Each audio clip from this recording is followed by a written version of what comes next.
How many roads must a man walk down before you call him a man? Yes, and how many seas must the white dove sail before she sleeps in the sand? Bueno, buenas noches. Muchas gracias por la parte del canal, la producción, que es impecable. Esto de Bob Dylan a mí me encanta, la verdad que me encanta ver sus poemas. Por algo no fue elegido el premio Nobel de la literatura, es un genio, un capo. Antes de arrancar el programa quiero hacer una aclaración pequeña, chiquita, cortita. El programa hoy se va a basar en educación, pero también me informo de lo que es común. Escuché en el programa anterior a un edil representando los ediles y hablando de algo que la verdad que mejor se hubiese callado la boca, como se dice. Lo mejor. Dos cosas. Primero, cuando uno dice que cobra sus honorarios, es su salario. Cuando dice que cobra sus honorarios, es su salario. Y eso, de su salario, se llama retribución. En el idioma español, salario es la retribución personal por lo que uno hace. Y él decía, y lo voy a corregir desde acá, decía que los ediles no cobraban honorarios, cobraban retribuciones porque la ley lo indicaba. ¿Dónde aprendió a hablar este señor? ¿Dónde aprendió a hablar? Segunda corrección que le voy a hacer. Que me perdone, lo conozco personalmente, pero es bueno que la gente sepa la verdad. Porque este programa dice verdades, les duela o no, del partido que sea o no. Él representa y está ahí por alguien, porque un grupo lo llevó. Un grupo del cual yo le tengo el mayor de los respetos. ¿Por qué? Porque si 15.000 personas lo votaron, quiere decir que hay 15.000 ciudadanos que confiaron en él. Y él es una parte del grupo, de un grupo. Y él no puede decir de que soy independiente. No, independiente pasadas las elecciones, pasadas las próximas elecciones. Porque si fuera independiente, renunciaría ya a lo que hoy está disfrutando y saldría a hacer campaña política personal. Mientras que como no renuncia, como sigue en el lugar que está en el lugar donde la gente lo puso. La gente lo puso por el voto. Y eso deben tenerlo en cuenta. Señores ediles, a mí no me molesta que cobren su dinero por una boleta de nafta de 47.000 pesos. Síganlo haciendo. Ustedes saben que está mal. Ustedes saben que eso es horrible, que es un robo que le están haciendo al pueblo. Ustedes lo saben. Saben muy bien eso. Lo saben todos. Hasta inclusive el mismo Andriolo cuando dijo que también va a empezar con otra retribución como son los gastos, los viáticos en el interior del departamento. Por favor, mírense en el espejo de Cristian Olf Correa. Ese señor fue edil siempre y nunca, jamás, nunca en la vida se le ocurrió cobrar un peso en nada. Y fue un señor edil. Sergio Danché me refiero. ¿Cuánto? Tengo para nombrar muchísimos. Nunca cobraron, nunca tuvieron y nunca dijeron tenemos muchísimo trabajo para hacer. ¿Por qué? Porque nunca jamás se les preguntó que la vocación y el don que habían recibido era el don de servicio. Y lo estaban volcando. Ahora resulta que el don de servicio se cobra. Y bueno, esta es la primera acotación que quería hacer. Perdóneme, señor edil, perdónenme todos los ediles, pero lo que están haciendo, lo repito como se dice en idioma español, eso que están haciendo es un robo, porque si ellos tienen derecho a cobrar una retribución por algo que la ley dice que no es así, y lo dice claramente, entonces es muy fácil. Yo voy por la calle y digo, por caminar una cuadra voy a cobrar una retribución. No es honorario, caminar es honorario, pero que voy a cobrar una retribución. Por favor, señores, vamos a entrar a ubicarnos. Esto es increíble. Escuchar hablar a veces a los ediles da estupor. Y sí, es un edil de Gustavo La Paz. Después, si él no quiere ser independiente, renuncie a la lista de Gustavo La Paz, porque él está con Gustavo. Él lo eligieron con Gustavo. Y si no hubiese sido Gustavo, no salía ni suplente de suplente. Se lo puedo asegurar. Eso es así de claro. Vamos al programa. El programa de hoy se va a basar pura y exclusivamente en cultura. Vamos a hablar de lo que es la cultura. Dejemos de lado la parte de los problemas que hay con el PIT-CNT, tratando de desalinear en su concepto a los propios compañeros de lo que vendría a ser Tata, por ejemplo, como no están en el nivel de ellos, no tienen unas cuentas millonarias de 4 millones, 3 millones de pesos en los bancos por cobrar, por estar alineados al gobierno, ellos pretenden cobrar nada más que 20.000 pesos. Creo que están en su propio derecho, se vienen a la fiesta, los usan y bueno, todos tenemos derecho a cobrar algo que sea correspondiente. Pero el PIT-CNT de Montevideo considera de que las estaciones, los estacioneros, como le dicen ellos, se olvidan de que Sendik es dueño de ellas, se olvidan de que Sendik se afanó todo y es dueño de ellas. Pero los estacioneros tienen todo ese derecho, están en su derecho, están en su derecho. No puede ser de que esto sea una oligarquía, no puede ser.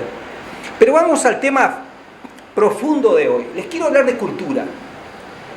Ustedes saben que, hablando del año 1815 en adelante, apareció un personaje en San Juan, Argentina, que se llamaba Faustino Sarmiento. Faustino Sarmiento fue una persona que nació de una familia muy humilde, en un pueblo muy humilde. San Juan se llamaba el pueblo, ¿no? En ese pueblo muy humilde, siendo muy pobre, muy carenciado, tenía un tío que se llamaba Adolf, que era presbítero, era cura, sacerdote, que lo trató y lo educó, lo fue tratando de educar. Por darle un ejemplo, cuando tenía 4 años de edad ya sabía leer. Entonces, como era una familia, en aquella época las familias pobres trataban enseguida de obtener recursos o de la tierra o de lo que sea, porque vivían de eso, no había grandes multitudes en las ciudades, no había demografía. Entonces él trasladó con el sacerdote, con el cura, que era el tío de él, hacia un lugar más pobre todavía, mucho más pobre, a 20 kilómetros de San Juan. Ahí fundó una parroquia que hoy es monumento histórico nacional en Argentina, una pequeña parroquia, en la que esa parroquia empezó a instruir y fue su primera escuela.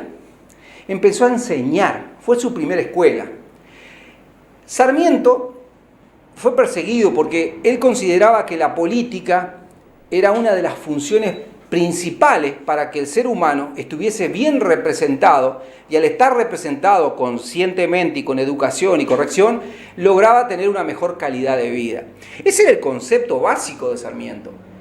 Entonces, claro, estaban los unitarios contrarios al gobierno de turno, y él estaba en contra de Manuel de Rosas, gobernador en ese momento de la provincia de Buenos Aires. Entonces, se crea un conflicto en la cual a él lo consideran por enseñar esto, como hoy le dicen los rebeldes, el tipo se tuvo que exilar en Chile, se fue para Chile.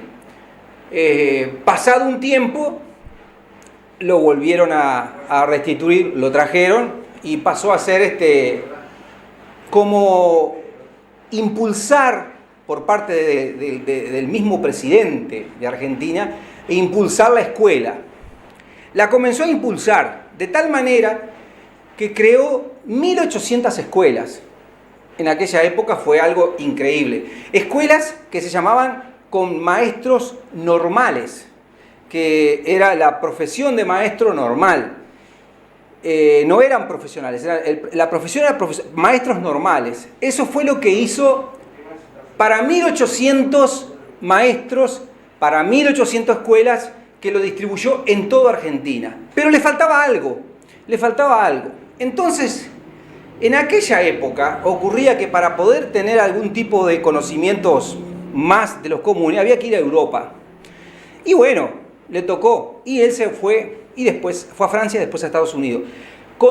Es tan especial que con 13 años hablaba perfectamente el francés y nunca, jamás había visto nadie que le enseñara francés. Lo hablaba porque aprendía a leer, le gustaba leer. Entonces el cura, el tío de él, que tenía conocimientos, les enseñaba. Se fue a los Estados Unidos. En los Estados Unidos conoció a José Pedro Varela. José Pedro Varela es la persona que nosotros tenemos como el fundador de la escuela. El fundador de nuestra escuela es José Pedro Varela, que en el año 1875 hizo su primer ingreso con su idea de escuela laica, gratuita y obligatoria. Le puso lo de laico y tuvo terribles problemas porque laico no podía ser. La población de Uruguay la burguesía de Uruguay exigía que la escuela fuera realmente católica, porque veníamos de problemas, justamente de la época de los españoles se había introducido el catolicismo. Pero él buscaba que fuera laica. ¿Por qué? Porque también los pobres tenían que acceder a la escuela. Y justamente quienes practicaban la religión eran personas que tenían mayor poder adquisitivo o quienes los mandaban o vivían o dependían de ellos. Entonces José Pedro Varela, con sus 32 años de edad en aquel momento, 31, perdón, él dijo, no, la escuela tiene que ser abierta para todos, y de esa manera evitamos la no inserción de todos en las escuelas. Entonces José Pedro Varela hizo ese planteamiento. En aquel momento el presidente era Lorenzo Valle. Lorenzo Valle era del Partido Colorado, obviamente, ¿no? Lorenzo Valle. Que ahí está la confusión que tiene Pedro Bordaberry. Se lo digo porque Pedro Bordaberry, siendo de mi partido, está confundido. Dice que José Pedro Varela es fundador del Partido Colorado. No, señor, José Pedro Varela no es fundador del Partido Colorado. José Pedro Varela hizo un partido independiente, que no era el Partido Colorado. El hermano de José Pedro Varela sí, y después Pedro José Varela Olivera, ese sí fue presidente por el Partido Colorado Institucional del Uruguay, pero fue 30 años después. Le está errando Pedrito Bordaberry, le está errando en fecha, se está equivocando. Es bueno que quien lo está asesorando le diga claramente que José Pedro Varela, el fundador de la escuela, no era el del Partido Colorado. Vamos a ser bien claros. Soy del Partido Colorado, amo el Partido Colorado, pero también hago ver cuando hay errores. Y ese es un error muy grande, un error histórico muy grande. Fíjese en las fechas, en los tiempos etarios no coinciden. José Pedro Varela fue el fundador de la escuela, laica, gratuita y obligatoria. Hubo un golpe de Estado, en la cual Lorenzo Latorre dio el golpe de Estado y se genera algo que él no quería, que era lo radical. Lo radical era todo aquello que fuera algo relacionado directamente a dictaduras militares. Fue una de las primeras, la primera dictadura, por decir de una manera, que tuvo Uruguay. Y él, José Pedro Varela, era contrario a ese pensamiento. Era una persona muy abierta de mente. Tan abierta que él proponía ayudar a los maestros de tiempo completo, a los maestros de educación normal, con traer maestros de Estados Unidos, para que no solamente fueran, porque se consideraba que en aquel momento Estados Unidos tenía la mejor enseñanza. Cosa que es cierto porque la constitución nuestra viene de Estados Unidos y ahí arranca todo. De Massachusetts, para ser más exacto y correcto. Nuestra constitución es una copia fiel de la constitución de Massachusetts. Ahora, José Pedro Varela no podía, pero Lorenzo Latorre lo nombra director. O sea, como hoy ministro de Cultura. A contra de lo que él pensaba. Y logra él, en 3 años, desarrollar el primer concepto de escuela laica, gratuita y obligatoria, en la que laica se pudo lograr a los 30 años después de su muerte. 30 años después de su muerte, recién se pudo hacer la escuela laica. No era laica, aunque por decreto de ley lo decía. Por decreto no, por veto del propio presidente dictatorial como era Lorenzo Latorre en aquel momento. ¿Cuál era la idea? Faustino Sarmiento lo acompañó en su viaje. Los viajes demoraban 30, 35 días. Fue un viaje que para mí, si retrocediera en el tiempo, lo hubiese vivido a full, como dicen ahora. Fue una enseñanza, fue una escuela. Lo que aprendió fue increíble. Entendió que una persona común de la calle, una persona como yo, como el productor, como quien sea, como el productor del canal me refiero, ¿no? Como cualquiera, tenía que tener el conocimiento básico mínimo para convivir en sociedad. Y a eso lo denominó cultura cívica, cultura de la realidad, cultura ciudadana. 3 términos usó. José Pedro Varela, como dicen hoy los muchachos, fue un capo, fue un máster. ¿Por qué? Porque trajo lo que no había en Uruguay. En Uruguay en aquel momento los grupos, los estudios, los hacían en los centros de enseñanza católicos. Y no hablar del catolicismo era un sacrilegio. Saben, yo hoy me tomé el atrevimiento para llegar a lo que es la realidad de nuestro departamento, a lo que es la realidad de nuestra ciudad. Me tomé el atrevimiento de llamar y que nos visita hoy en el programa una maestra común, una maestra de tiempo completo, una maestra que se está instruyendo en Montevideo para ascender en lo que son sus conocimientos, está tratando de hacer profesorado, cosas muy, muy plausibles, bien del tipo de la época de Varela. Arrancó desde allá abajo y está tratando de traer todo eso que absorbe y volcarlo en nuestra gente. Después del corte se la vamos a presentar con mucho gusto y vamos a hablar de temas comunes: la escuela, la educación, los chicos, el tiempo libre de los chicos, las laptops, o sea, las XO, todas esas cosas vamos a hablar en un lenguaje que es el lenguaje cotidiano, común, de lo que hoy entiende un maestro. Nos vemos en unos minutos.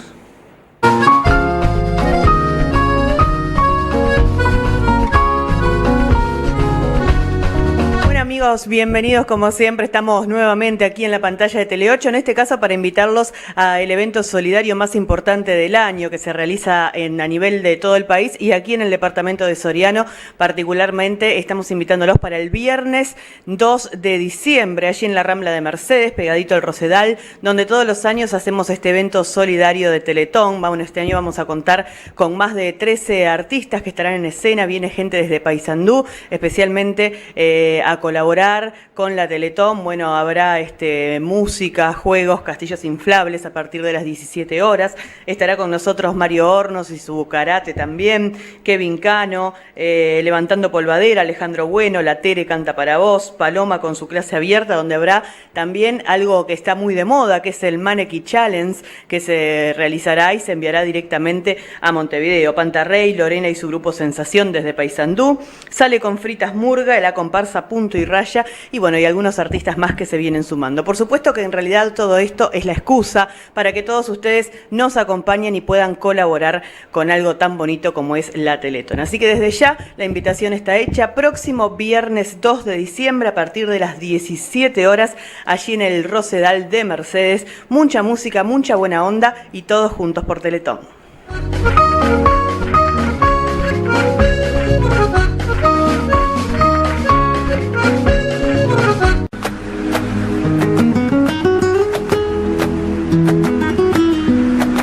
Frutería Los Pelados, en su nuevo local, en la misma esquina y la misma calidad. Los espera en nuestro flamante local de Tomás Gómez y Rivas.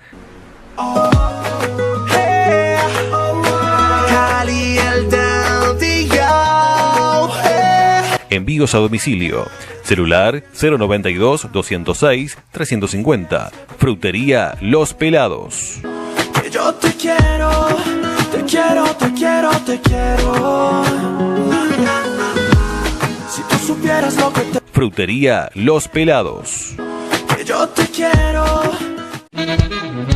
El Rincón de Isabel, ubicado en calle Rodó 956, pasando Gómez-Oro. Les ofrecemos tallarines, ravioles, ñoquis, pamplonas, pollo al espiedo, muslos rellenos, milanesas de carne y pollo, de jamón y queso y de pescado.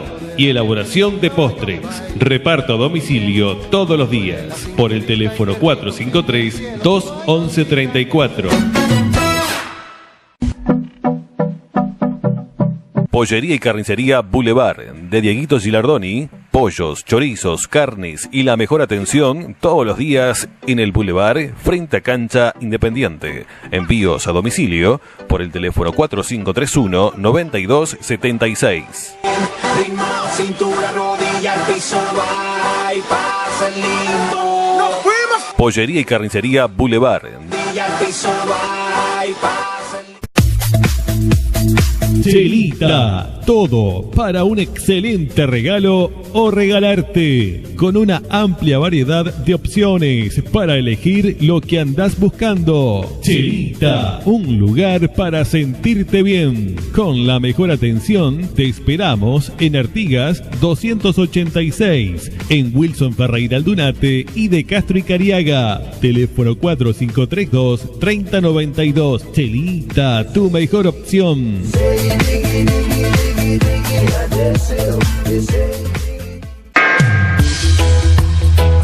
Esturión Partis, gastronomía para eventos en general. Te ofrecemos calidad y buen gusto. Elaboramos de acuerdo a tus posibilidades. Vamos a todo el departamento y ciudades aledañas. Teléfono 4532-9071. Celular 094-126-533. Mercedes.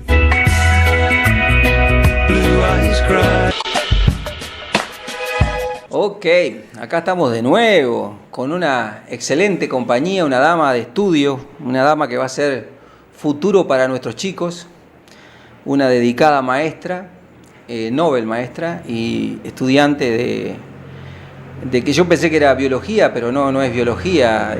Contame un poquito, ¿qué estás haciendo? Bueno, buenas tardes, muchas gracias por la invitación. Bueno, en este momento estoy haciendo un profesorado de química, estoy cursando primer año. Ayer justamente di el segundo parcial de la especialidad de química y bueno, y trabajando como maestra. Eso es importante.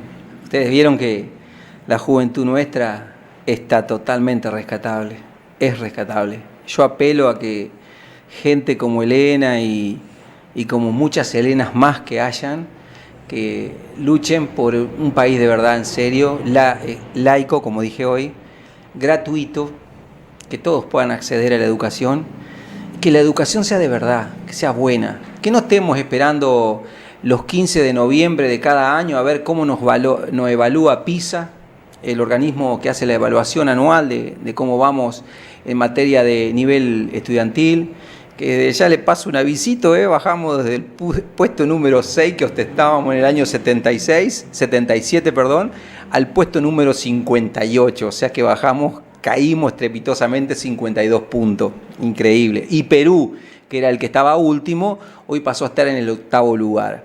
Una gran diferencia, quiere decir que los peruanos se han dedicado. Antes de presentar la tarea de Elena, que me interesa muchísimo porque es una maestra de tiempo completo, ¿no? No, de escuela común. De escuela común, perdón, me expresé incorrectamente. Es una maestra de escuela común. Las maestras de escuela común tienen un gran compromiso que es enseñar la parte más impresionante del chico, porque el periodo de enseñanza de ellos en esas edades es el que genera el ser de la persona en el futuro. Exactamente. En realidad, el maestro enseña y apoya la educación que trae el niño de la casa, que creo que esa es la carencia principal que tenemos hoy, porque se nos sobrecarga con la educación y con la enseñanza, que son dos cosas completamente diferentes. La educación es en la casa, es en valores, respeto, el escuchar, el ser cordial, y la enseñanza apunta a todo lo que es académico y reafirmar todos esos valores y enseñanzas que no están perdidos, sino que simplemente los valores de la sociedad actual han cambiado muchísimo, no son los mismos que teníamos cuando nosotros éramos niños. Entonces ahí está el desfasaje. Seguimos siendo maestros de niños que no hay hoy en día, porque los niños son completamente diferentes, las familias también, los valores que tienen también. Entonces se nos hace más que ardua la tarea, porque tenemos una formación para niños que ya no hay. Entonces se nos sobrecarga con todo eso, porque la familia muchas veces está ausente, y bueno, y tratamos de hacer lo posible, de sacar los mejores niños, no solo desde lo académico, porque creo que la educación debe apuntar, si bien es importante el rendimiento académico, a fomentar todas esas cosas que a veces decimos si los adolescentes están perdidos. No, simplemente tienen otros valores y otras prioridades que nosotros no las tenemos y no las vemos, o capaz que las tuvimos cuando éramos adolescentes y hoy como adultos tenemos otras. ¿Y cómo entenderías de rescatar ese término educación, que es en la casa, y no enseñanza, que es en la escuela? Porque partamos de la base que en la escuela se va a aprender, pero la educación se le da en la casa. ¿Cómo te parece a ti que, como Nobel maestra, ¿no? de repente con problemas nuevos, cómo te parece que se podría abordar esa situación? Y eso va a depender de cada núcleo familiar, de los valores que tenga ya en sí. Y de pequeñas cosas, porque digo, sabemos que los papás, antes trabajaban solo los papás y la mamá se dedicaban a la educación de los niños, hoy sabemos que no es así, que la mamá a veces está sola, o viven en una familia monoparental, o familias con papás del mismo sexo, que no quiere decir que dejen de ser familias, no, se ha ampliado el concepto de familia, que hay que también hacer entender eso, que la familia no es el papá, la mamá y los dos niños, sino que hay diferentes conceptos de familia que se están manejando, que se tienen que aceptar porque la sociedad ha cambiado. Y más que nada rescatar tiempo con los niños, el poner límites, el hacer respetar el momento en la mesa, el de compartir una merienda, un almuerzo, una salida.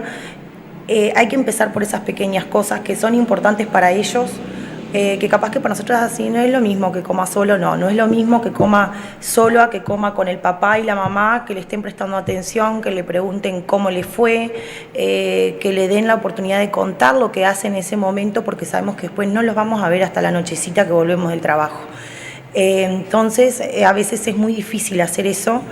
Y es más fácil darle una laptop, una computadora, un PlayStation, porque no molestan, porque me dan tiempo para que yo coma tranquila, ducharme y me voy, y están como desvirtuadas las cosas importantes. Es más importante, creo, estar a la moda, tener el último celular, que promover ese tipo de cosas en los niños, que digo que no es fácil porque sabemos que andamos todos corriendo durante todo el día, que salimos de un trabajo para otro, pero creo que 15 minutos, 20, en una mesa, compartir, conversar, o a la tardecita hacer los deberes, bueno, ¿cómo te fue? Contame, bueno, lo que sea.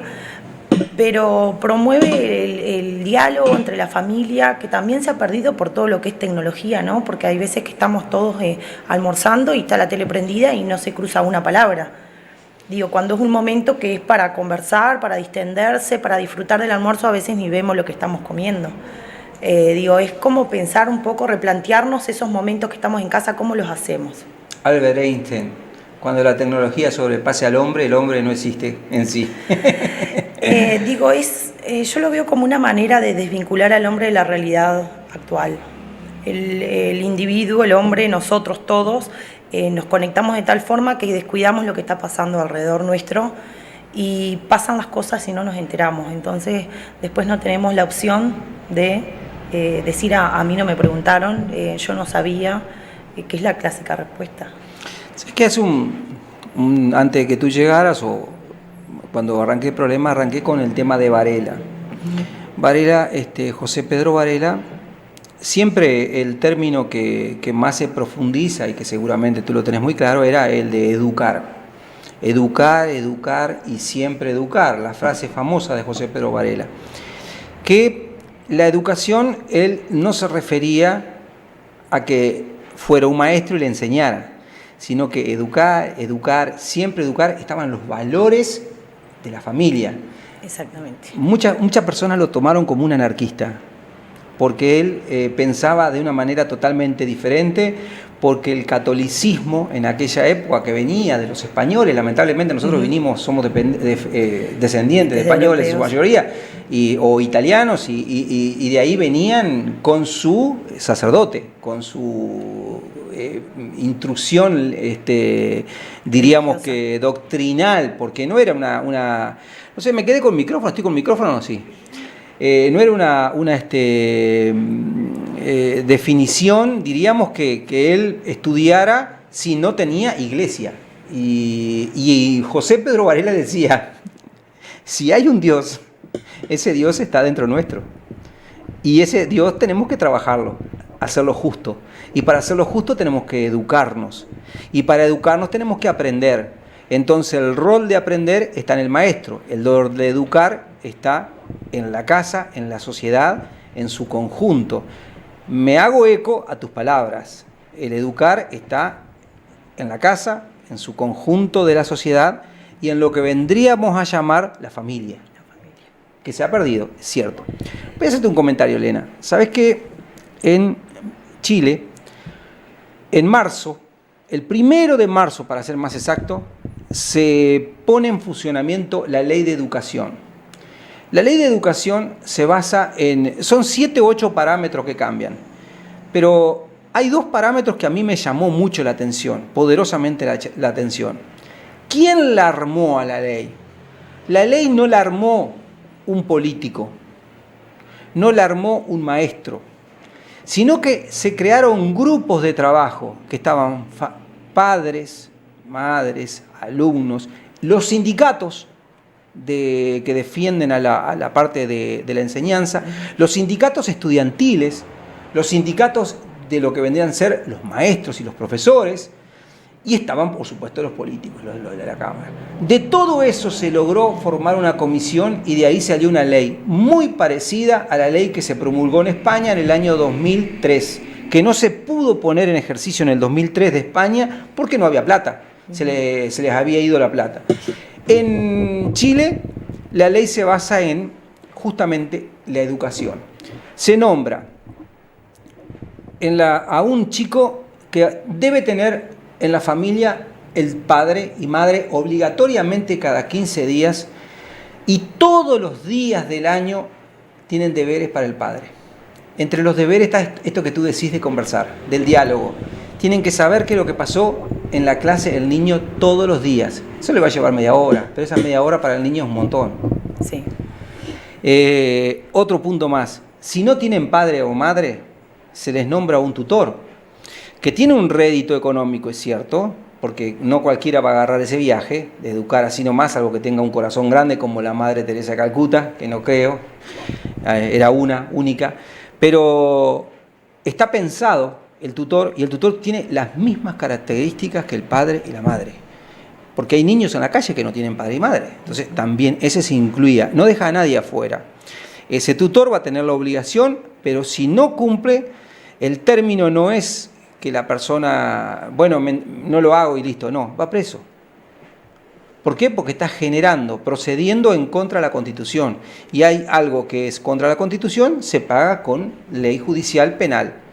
Y eso es a partir del 1 de marzo. Uh-huh. Para eso el gobierno chileno destinó el 3,5% del Producto Bruto Interno en el primer año. En el segundo año baja a 2% y en el último año, o sea, en el tercer año, baja a 1%. Después se automantiene suficientemente con la propia realidad. Esos son los cálculos que tienen ellos. ¿Qué opinas con respecto a eso? La verdad no tenía conocimiento. 12.370 es la ley. El número de ley se puede buscar en la web. Bien. Creo que cada ley y cada país tiene sus políticas educativas de acuerdo a la realidad que tiene.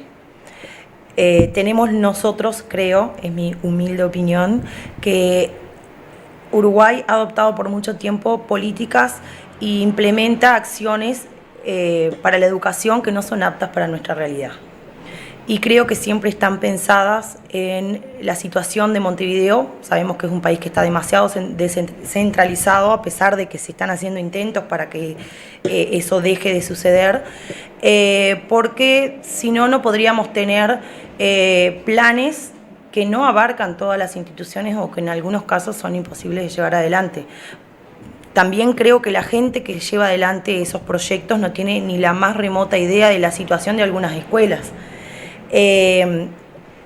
Sí, me parece bárbaro que esa ley la hayan dictado o haya sido creada por gente que tiene conocimiento, por los padres y por los alumnos, que son los partícipes activos y que conocen la realidad y las necesidades que se tienen.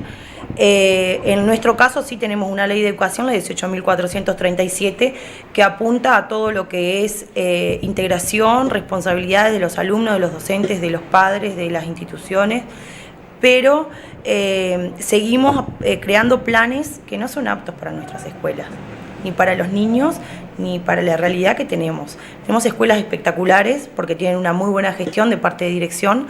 Tenemos escuelas que están derruidas, que por más que el director haga una buena gestión, el contexto en el que están inmersas esas escuelas no permite que los partícipes, los que colaboran con las escuelas, porque sabemos que las partidas que mandan a las escuelas son muy escasas, no alcanzan para mucho, no tienen el nivel económico como para ayudar, colaborar con la escuela por más que tengan ganas. Con lo que decía del momento de hablar, por ejemplo, voy a hacer referencia a una experiencia de una colega donde ella quería promover el diálogo entre sus alumnos, enseñar a hablar, que es uno de los temas más importantes que tenemos, que es la oralidad, la buena expresión oral, que es muy difícil de enseñar porque sabemos que hay niños que vienen de contextos muy precarios, que traen un lenguaje que no es el ideal para trabajar en un aula, pero eso se educa, se aprende. Ella contaba que las primeras clases hacían almuerzos, donde sus alumnos habían formado familias, cada niño se había designado un rol, estoy hablando de niños de primer año, papá, mamá, el tío, la prima, y los primeros almuerzos todos las familias comían, solo comían. Entonces ella lo que propuso fue que los niños en la casa se sentaran a almorzar y bueno, que escribieran, intentaran describir o de acordarse qué cosas se hablaban en la escuela. Entonces, en otras instancias, por ejemplo, el que hacía de papá decía, ¿cómo te fue? Bien. Y ahí quedaba, y seguían comiendo. Entonces ella propuso que ellos trataran en la casa seguir la conversación para que salieran más cosas. Hasta el punto que logró que en algún momento los niños dejaron de comer para conversar. Y ella notó que muchos de esas preguntas y esos comentarios, incluso cuando acciones que hacían los niños, cuando los papás los retaban a ellos lo hacían en la escuela.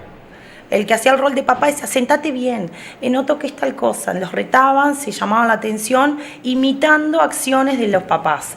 Ella logró que los niños dialogaran, que crearan otro tipo de preguntas más abiertas, que dieran la posibilidad al otro niño de contestar más ampliamente, y promovió también el vínculo en la casa, porque eran que los padres no tenían ni idea de qué hacían los niños, por qué anotaban cuando estaban comiendo o por qué preguntaban tantas cosas, pero capaz que me desvirtué un poco de la pregunta. No, pero está muy dentro y además estoy admirando esto que me estás comentando. Pequeñas acciones que hacen que los niños y los papás también abramos los ojos de qué es lo que sucede en ese momento. De que estamos a veces limitando la capacidad de expresión y de curiosidad de nuestros niños. Yo digo nuestros niños porque me refiero a mis alumnos. E incluso a veces hasta de decidir, porque nos damos cuenta en el aula con niños de quinto, por ejemplo, que tengo yo, que cuando le das la libertad de decidir no saben qué hacer. Porque si bien están acostumbrados a que le des todo muy pautado, a que los papás deciden, a que la familia hace, que entonces no tienen idea de cómo, bueno, tú tienes que decidir y aprender a decidir porque es una de tus responsabilidades y es un derecho que tienes de decidir, de opinar, y de escuchar. No están acostumbrados a escuchar, no están acostumbrados a participar o continuar la idea de otro alumno, pero todo eso se logra trabajando desde un principio, o sea, tenés que tener claro qué es lo que querés lograr con el grupo de niños que tengas o con cualquier otro niño. No tenemos la posibilidad de tener referentes o tutores, hay veces que sabemos que hay padres que son totalmente ausentes. Entonces lo que se promueve es el trabajo colaborativo, que se le llama, que es el trabajo en grupo, hacer duplas, hacer tríos, para que ese que está un poquito más avanzado en algunos aspectos apoye al compañero para que no se relegue, para que no se quede en el trabajo. Salen trabajos, la verdad, muy buenos porque ellos apuntan a no hacérselo, sino a explicárselo, que el compañero entienda, que reflexione, que piense. Hay muchas escuelas, por ejemplo, la escuela en la que yo trabajo este año, por ejemplo, está en Red Mandela, que es una red de inclusión de niños incluidos, pero a su vez tuve la oportunidad de participar, que culminé el curso este año, de lo que es Red Global de Aprendizaje, que donde Uruguay es el único país de habla hispana que participa de esa red, donde se promueven aprendizajes profundos y el trabajo colaborativo. ¿Por qué? Porque se generan vínculos de otra especie, de donde somos, porque a veces somos muy egos, decir yo puedo solo, yo lo hago solo, y no es eso lo que se pretende, sino se pretende a través de esa red utilizar las nuevas tecnologías de forma eficiente para generar mejores aprendizajes y en grupo, donde son 4 pasos básicos, que es pensar un problema, buscar un plan de acción, reflexionar sobre el plan de acción y medir los resultados de alcance que tiene ese plan de acción que se han hecho. ¿Qué sería una especie de evaluación para ver si van por el camino? Para ver a qué cantidad de gente llegó lo que yo hice para mejorar ese problema, por ejemplo. Te voy a interrumpir un poquito. En tu pasaje por la escuela rural, ¿tuviste esta misma problemática? No. No he trabajado como docente en escuela rural, sí hice la práctica rural como todos los que estábamos a punto de egresar, es una realidad totalmente diferente.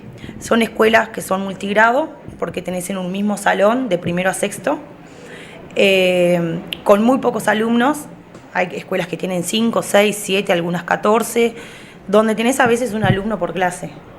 Entonces tenés que nivelar, donde obviamente los más pequeños son los que más aprenden porque están permanentemente interviniendo en las actividades de cuarto, quinto, sexto.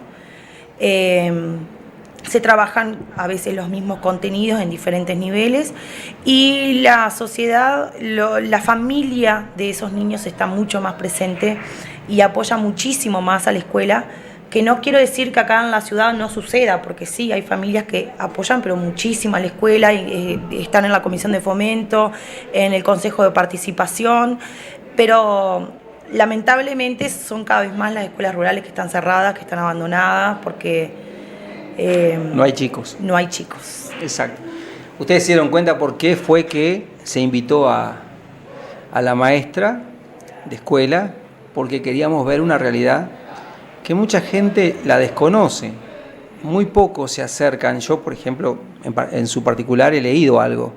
Una cosa es leer, y otra cosa es vivirlo como lo está viviendo en este caso Elena, como lo viven sus compañeras, con ese ejemplo que nos dio de ese grupito, esa práctica que armó con un gran sentido común, con un gran sentido común. Es importante ver que tenemos valores, que es rescatable la enseñanza, que hay posibilidades de que nuestra enseñanza se logre en su plenitud. Lo único, y tenemos la gente, tenemos el personal, tenemos la capacidad de hacerlo. El problema es que tenemos que brindar las herramientas para hacerlo. Yo escuchaba hace unos días atrás una queja muy grande de que hablaban, se referían más que nada en ese momento a los policías, que cobraban muchísima plata y no hacían nada, y que los maestros hoy no se podían quejar por la cantidad de dinero que cobraban y no se veía una mejora, los gurises seguían rompiendo bancos en la Rambla, los niños seguían haciendo patotas y había mucha entrada de droga y todo lo demás. ¿Saben qué? Escuchando a Elena ahora, uno tiene que reflexionar y ver que si uno no se involucra y si uno no participa, este tipo de problemáticas va a seguir sucediendo siempre, sea el país que sea la escuela que sea, esté el nivel educativo y esté el nivel económico que sea. ¿Por qué? Porque la inclusión no viene solamente de enseñar, viene de educar. Educar es tan importante o más importante que enseñar. O sea, el maestro, como decíamos antes nosotros, era nuestra segunda madre. Nosotros nos decía quién nos enamoró de la maestra, de la madre. Y los chicos ahora es igual. El tema es que tenemos que dejarlo despegar. Hoy salen más vivos, es cierto, salen más inteligentes. Me gustó eso que tú dijiste de que en las escuelas de rurales, los chiquitos avanzaban, los más chicos que los más grandes, porque estaban absorbiendo todo. Quiere decir que capacidad hay. O sea, la materia prima se tiene, creo que la formación que se te da como maestro, que digo que hay gente que desmerece, sí, pero es maestra. No cualquiera es maestro, porque si el que va a estudiar por maestro, por lo que va a ganar, directamente no lo hace porque no se gana mucho, se invierte mucho tiempo, muchas veces sacando dinero en nuestros propios bolsillos para poder llevarle lo mejor a los alumnos, porque sabemos que ellos no lo pueden, o los papás no lo pueden costear. Lleva muchas horas de trabajo, de planificación, que la gente eso no lo ve en la casa. Y digo, y el maestro tampoco anda diciendo todo lo que hace. Porque el maestro coordina viajes y pide papeles y llama para pedir turno porque el papá se olvidó, porque hay que mandar inspección, la constancia para que ese niño pueda viajar y no le alcanza el dinero para viajar y habla con los otros papás para que los papás ayuden a ese niño para que le pueda ir al viaje. Por ejemplo, planifica, que tiene que respetar, que tiene que trabajar todas las áreas en la semana: artística, astronomía, biología, química, física, matemática, oralidad, escritura, lengua, magnitudes y medidas, estadística, geometría, operaciones, numeración. Todo eso tenés que abordarlo en una semana. Una vez a la semana tenés que abordar cada una de las disciplinas: ética, derecho, ciencia, educación ciudadana. Es un programa que es un libro de más de 500 hojas que si bien no se pretende que se dé todo el programa, sí que se jerarquicen contenidos, que se continúe con el programa, que los niños tengan la mejor formación posible, Nos exigen también el uso del programa URI, que está muy bueno, que ahí en ese caso se justifican faltas, están todos los datos de cada uno de los niños, de su familia, las calificaciones, todo nuestro trabajo, la supervisión que le hacen a los maestros, tanto de los directores como los inspectores. Digo, tenemos gente que nos orienta, o sea, no es un trabajo decir me pongo una túnica enfrente de una clase y hago lo que pueda, no. Digo, tenés 4 años de formación, 3 años de práctica, que capaz que hay gente que dice, ah, sí, está bueno, pero para ser un licenciado son 4 años. Sí, pero está la parte de vocación. Y por eso mismo, si uno piensa hacer esa carrera por lo que es la redituación económica, no, porque no te vas a hacer rico. Sí, Capaz sí. que hace unos años sí, la gente se casaba con una maestra porque ganaba bien. Hoy en día Sí. no. Si querés ganar bien, buscá medicina, no sé, odontología. Otra cosa te tiene que gustar. Y otra cosa que también creo que a la mayoría de los maestros les pasa, el tiempo que quitan a su propia familia por cumplir más que bien con su trabajo. Que no se ve. Claro, los hijos de las maestras son los más sufridos porque mientras su hijo va a una escuela y está haciendo su acto, la maestra está con sus alumnos preparando el suyo y falta el de su hijo. O entregan las calificaciones y va el papá solo a buscarlo porque la mamá está entregando las calificaciones de sus alumnos. Y eso sucede muchísimo. Y los hijos de las maestras muchas veces andan en la escuela todo el día porque justo la mamá trabaja en la misma escuela y trabaja doble turno y el hijo se queda ahí. Entonces digo, y la gente eso no lo ve. Las horas a veces que no vas a un cumpleaños porque decís, no, tengo que planificar porque si no mañana, ¿qué hago? No puedo. O mañana los chiquilines tienen natación, tengo que aprontar todo para que no me falte nada. Digo, es un trabajo que te tiene que gustar.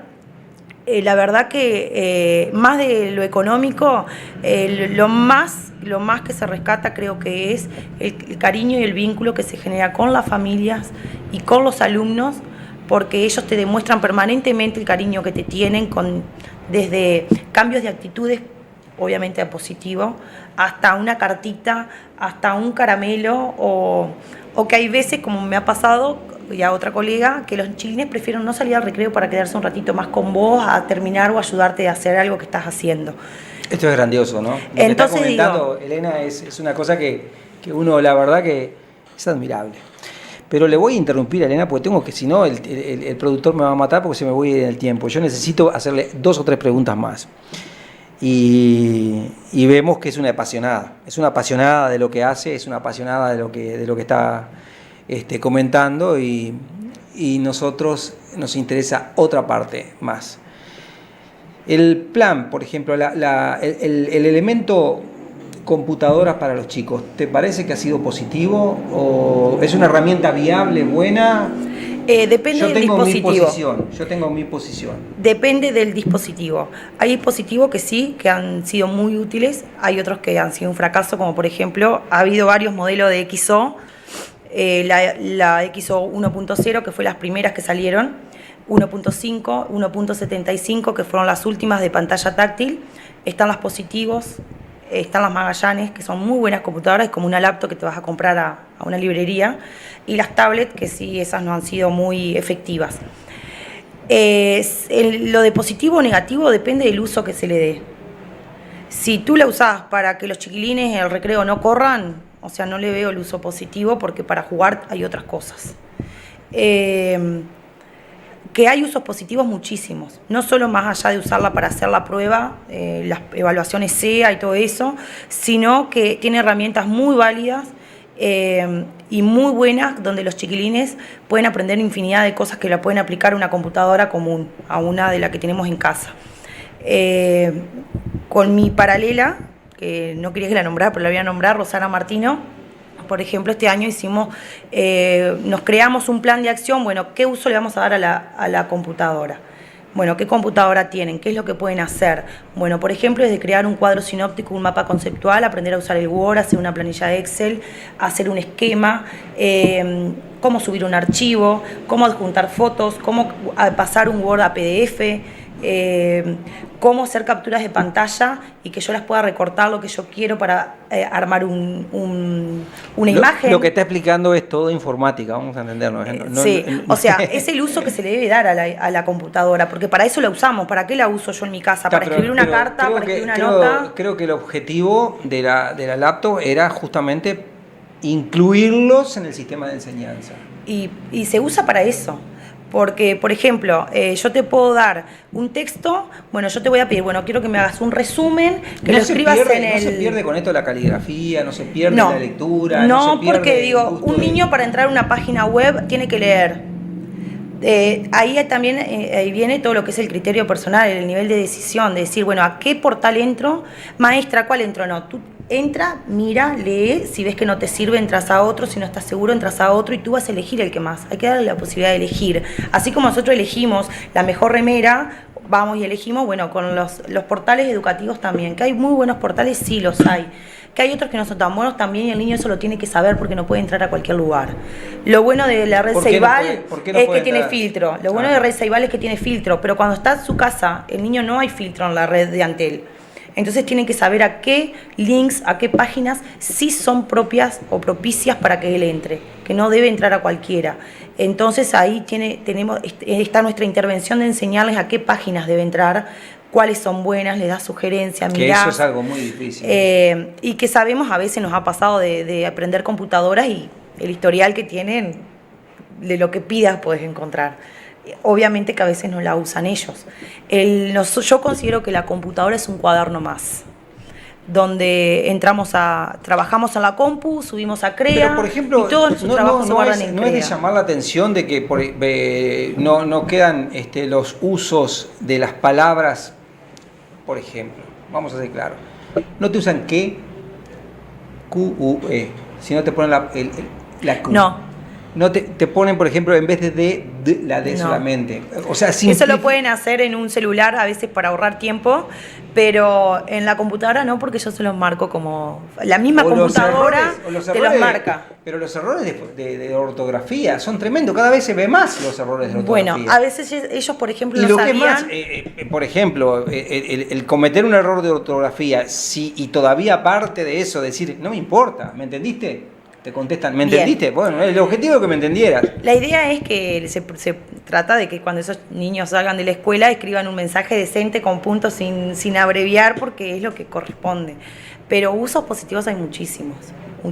Hasta de grabar debates, hemos llegado a grabar debates, de escucharlos, de analizarlos, registrar qué es lo que se puede mejorar de la oralidad de cada uno de nosotros para mejorar ese debate, de filmar para hacer una presentación. Hay programas como por ejemplo el Animoto que te hace videos muy buenos simplemente subiendo fotos y poniendo pequeños diálogos. Sí, hay programas para hacer historietas. A ese. Bien, hay un montón y digo, eso se aprende. Si uno no le da las herramientas al niño, obviamente que la va a usar para jugar, pero para eso hay un PlayStation, para eso hay otro juego. ¿Y quién es el que le debe dar las herramientas? El maestro. ¿Y quién es el que debe custodiarlo? El maestro. Y en la casa. Porque en la casa yo veo que no está esa custodia. Y en la casa. En la casa es importante que se cuide a dónde está mi hijo, qué está haciendo mi hijo, bueno, dónde entra. Bueno, pero estoy rompiendo su privacidad. No, porque es la computadora de la casa. Yo entro al historial y miro. Y si veo que está haciendo algo que no corresponde, debo llamar la atención. Tenemos poco tiempo. Nos quedan 2 preguntas más para hacerle a Elena, pero ha sido muy vasta su explicación. Podemos compartir, podemos no compartir. Por supuesto. Ese es el disenso o el acierto que tenemos en las posibilidades. Pero como siempre digo, este es un programa en el cual no me importa qué color político sea, no me importa para nada cómo piense en materia institucional, simplemente me interesa saber que lo que piense sea lo que pueda expresarlo. El juicio lo emiten ustedes, que son los televidentes. El programa es abierto, no me importa, ya digo, como yo soy de origen colorado y defiendo este partido, pero no por eso no trajimos a Susaye, que es del Frente, del Partido Comunista, del Partido Colorado, a uno de la música, a uno de historia, a Elena Maestra, y que puedan expresar lo que hacen, porque nosotros lo que buscamos con esto es mejorar la sociedad en su conjunto. ¿En qué podemos ayudar para que estos maestros, que son quienes tienen en sus manos el futuro de la nación, porque son los que tienen el futuro del país, lo puedan hacer bien? Yo les voy a citar un ejemplo antes de irme. La Madre Teresa de Calcuta, miren qué increíble, la Madre de Teresa de Calcuta, todo el mundo decía, si no tenía, por la cantidad de personas que la rodeaban, no era una persona que se desmotivaba, que se desinflaba. Porque la pobreza más grande estaba en el lugar donde vivía, las enfermedades más grandes estaban en el lugar donde vivía. ¿Sabe cómo se llamaba la ciudad donde vivía la Madre Teresa de Calcuta? Se llamaba Ciudad Feliz. Ciudad Feliz se llamaba. Y ella decía que cada vez que tocaba uno de esos enfermos terminales y los ayudaba, era feliz porque sentía que Dios la había puesto en ese lugar para ayudar. Nosotros, como uruguayos, ayudemos a estas maestras que tienen una vocación tremenda, que tienen un alma puesta en la cancha, como se dice, y que se la juegan por el futuro de nuestros chicos. Muchas gracias, María Elena. Bueno, la verdad que me sorprendió todo lo que me has explicado, y creo que la audiencia ha quedado sorprendida con el trabajo que hace tu grupo y tu generación. Bueno, muchísimas gracias y a las órdenes. Y bueno, creo que vamos a citar a Varela, tanto que nombraste a Varela, que la educación es la locomotora del progreso, y como para eso estamos, por eso elegimos esta vocación. Muchísimas gracias. A toda la audiencia, muchas gracias. Nos estamos viendo en el próximo programa. Muchas gracias a la producción, que se ha matado en ponerlos la buena onda también, como siempre. Y nos estamos viendo en el próximo programa. Muchas gracias. How many roads must a man walk down before you call him a man? Yes, and how many seas must a white dove sail before she sleeps in the sand?